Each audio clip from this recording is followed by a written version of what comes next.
Well, welcome to the Top Gun Show. Today we have Rob Hale, the co-founder and president of Granite Telecommunications, the sponsor of the Top Gun Show.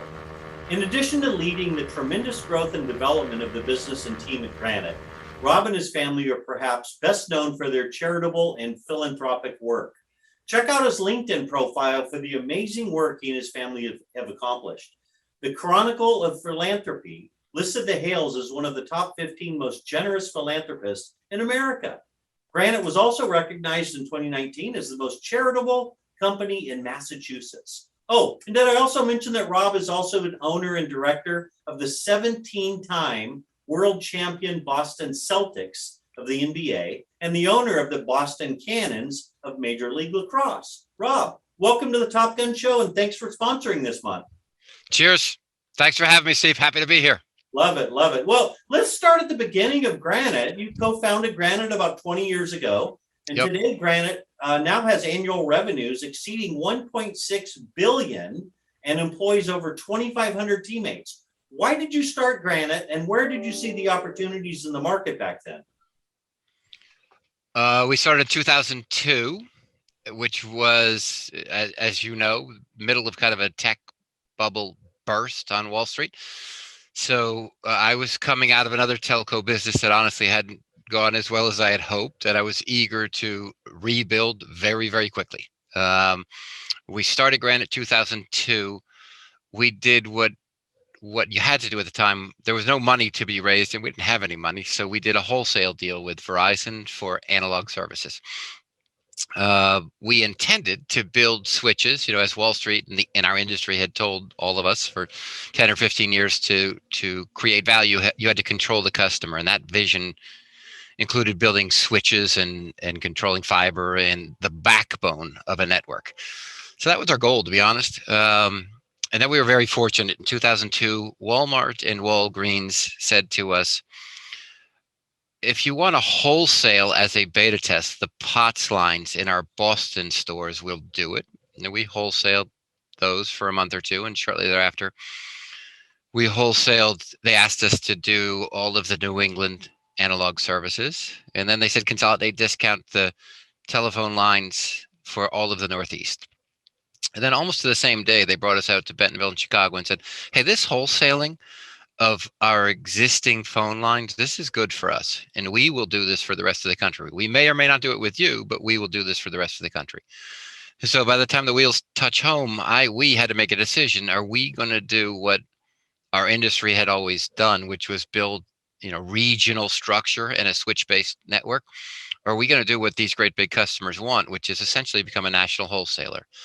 So that was probably the most important decision we made. And looking back, it was so clearly the best decision we ever made. People always say, how'd you get that great idea? And I got to be honest and say, it wasn't my idea. It was their idea, the customers.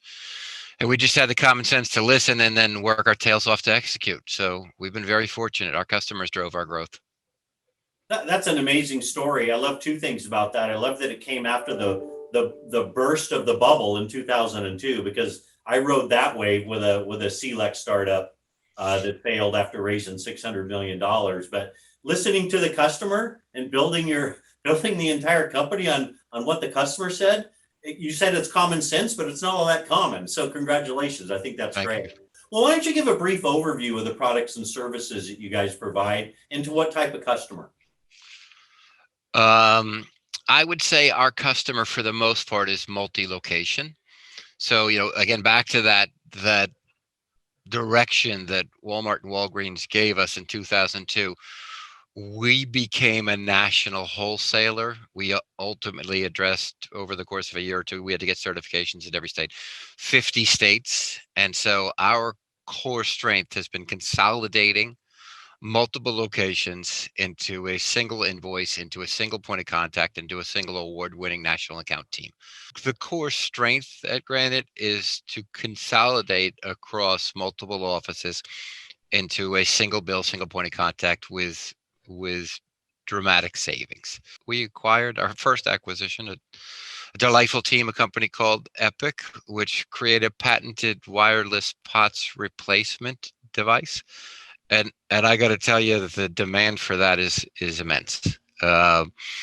We also have partnered with the three largest cable providers in the United States to create a cable-based POTS replacement product. And we have our own IP backbone through which we transmit to support IP telephony. So we're working with more and more of our customers and the channel community to transition that analog service to a more future-based wireless or digital future.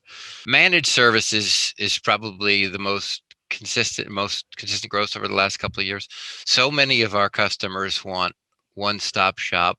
So many of our customers are great big companies who look at their networks as a vehicle to drive their business, not necessarily a strategic part of their business. So if they can have that network managed by another partner, they really want to do that. So, and our ability to cobble together internet access from 140 different providers, for most of the larger companies in the United States that sell internet access, we're listed in their 8Ks as our largest customer. So we have a lot of experience with them, a lot of understanding with them. We could bring network-based diversity. We can bring geographic diversity. We can bring a variety of SD-WAN opportunities to the table. So we could pull together some unique and customized solutions, then managed networks. That seems like that's growing in terms of commercial demand. And then last, access. And the access community, as I mentioned, that there are a whole lot of carriers, but there's 7 or 8 that are predominant carriers, and we have, because of our scale, we have great relationships with them, and we're able to drive strategic pricing, which means better opportunities for the end users and better support for the channel community. Yeah, no, I love that. Great answer. And the thing I like about you guys is there's other competitors in your space. You don't spend a lot of time looking back at them. The thing I love of what you just said, you're really looking forward on like with Epic and building what the customer needs and the evolving services that you guys offer. So that's cool. That's cool. Thank you. Yeah. So, in my introduction, I mentioned your philanthropic endeavors and that you're co-owner of the Boston Celtics. I mean, I don't get a lot of guests that can say that about. Those are well-known facts. But Rob, I know you're a big fan of the Top Gun show, and that I know there are millions and millions of people watching you right now. And why don't you share with them a fun or interesting little known fact about yourself? I'm going to give you the quirkiest answer I believe you've ever gotten on this show. And I know you get a lot of great answers. I have not bought soap or shampoo since 1992. Okay. So this goes out to all the road warriors out there, and I know there's a lot of them who watch your show. I like you. I spend my time on the road. So I bought my first condo in 1992, and by then, and my philosophy of everything in a hotel room is if it's not stapled down, I'm too cheap. It's coming home with me. So the pens, the paper, and most of all the soap, shampoo, conditioner, that's all coming home with me. So as I moved into my first condo at the ripe age, I guess that made me 26, 25, something at that time. I had, a little stash already saved up from being on the road. And I was like, let's see how long I can make this last before I actually have to buy stuff. So I spend Tuesdays and Wednesdays on the road visiting customers. I had stashes that were literally like half a closet's worth. Pandemic had me a little concerned because I couldn't travel for 14 months, but we've weathered that storm, and that streak will continue. I assure you, Steve. I love it. That is an interesting fact that you can only get on the Top Gun show. Yes. Thank you for sharing that. And thanks for taking the time to come on the show. I know you're extremely busy, but it means a lot to me to have had this opportunity to get to know you. Next week, I'll be interviewing Kevin Nichols, the Senior VP of Sales, who's been with Granite also since the beginning. You guys aren't going to want to miss that episode. Rob, thanks a lot for being on the show today. I appreciate it. Steve, my pleasure. Thank you for all the opportunities you give us. Thanks for watching, everybody. Good day, everybody.